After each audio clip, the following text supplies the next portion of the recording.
मैं आशुतोष आपके अपने YouTube चैनल पर स्वागत करता हूं। आज मैं नदियों के प्राचीन नाम और नवीन नाम लेकर हाजिर हुए हैं और यकीन मानो यहां से पेपर में 1 नंबर पक्का पूछे जाते हैं। आइए देर न करते हुए डिस्कस करते हैं और 3 से 4 बार मेरे साथ दोहरा लीजिएगा। यकीन मानिएगा ये आपको याद भी हो जाएगा। पहला जो बात करनी है, नदियों के प्राचीन एवं नवीन नाम। एक तरफ प्राचीन नदी है, एक तरफ आधुनिक नाम क्या क्या है, इसके बारे में डिस्कस करना है। बितिस्ता, बितिस्ता जो होती है वो झेलम नदी होती है। बिस्तर पर हम लोग सो जाते हैं, यानी दिन भर के थकान करने के बाद हम झेल करके क्या कर जाते हैं, सो जाते हैं बिस्तर पर। तो यानी बिस्तर पर क्या हो जाएगा, झेलम। यानी बितिस्ता का नाम नवीन नाम क्या है, झेलम। क्लियर हो गया हो। अगला है, देखिए अब लिखा है अस्कनी। अस्कनी, अस्कनी जो है वो किससे है, चिनाब नदी है। कौन सी है, चिनाब नदी को अस्कनी के नाम से जाना जाता था प्राचीन नदी में। अगला है बिपाशा।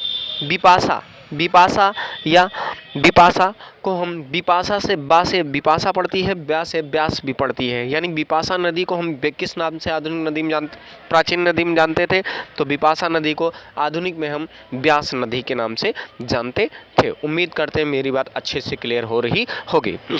परश्रेणी नदी की बात करूंगा तो परश्रेणी नदी को रावी नदी के नाम से जाना जाता है। अगर पूछा जाएगा परश्रेणी नदी किस नाम से जाना जाता है, तो रावी नदी के नाम से जाना जाता है। मेरे साथ आप 3 से 4 बार उच्चारित करते रहिएगा। बितिस्ता झेलम नदी से, अस्कनी चिनाब नदी से, बिपाशा ब्यास नदी से, परशोणी रावी नदी से।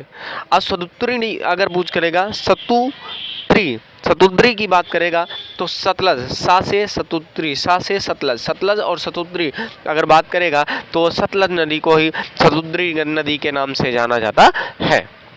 अगला कुंभा नदी को, कुंभा नदी को कौन सी नदी के नाम से जानता है, तो काबुल में कुंभा नदी को प्राचीन नाम से, काबुल नदी को ही कुंभा नदी के नाम से जाना जाता है। अगला प्रश्न है, प्रश्न पूछा जाता है कुर्मु, कुर्मु या कुर्भु को कुरनाम नदी को नाम जाना जाता है। कुर्भु या कुरनार नदी को नाम से जाना जाता है। अगला प्रश्न कई बार पूछा गया है जहाँ यहाँ से, तो वो प्रश्न है कौन सी, गोमती। गोमती नदी को किस नाम से जाना जाता था आधुनिक समय में, तो वो गोमल के नाम से जाना जाता था। किसके नाम से, गोमल के नाम से जाना जाता था। दृश्य द्युति, दृश्य द्युति किस नदी से नाम आधुनिक नाम में है, तो ये घग्गर नदी या रच्छी या चिंतंगा, चिंतंग नदी को ही घग्गर नदी या दूसरी नदी के नाम से जाना जाता है। उम्मीद करते हैं मेरी बात अच्छे से क्लियर हो रही होगी। आपको ये वीडियो कैसे लगा कमेंट करके हमें ज़रूर बताइएगा और एक बार अवश्य रिवीजन करिएगा। बितिस्ता नदी किसके नाम से जाना जाता है, तो झेलम को बितिस्ता नदी के नाम से जाना जाता था। अस्कनी नहीं, अस्कनी किसे कहा जाता था, तो चिनाब नदी को अस्कनी कहा जाता था। बिपाशा किसे कहा जाता था, तो ब्यास नदी को। परसोणी किसे कहा जाता था, तो रावी नदी को। सतुद्री किसे कहा जाता था, तो सतलज नदी को। कुंभा किसे कहा जाता था, को काबुल नदी को।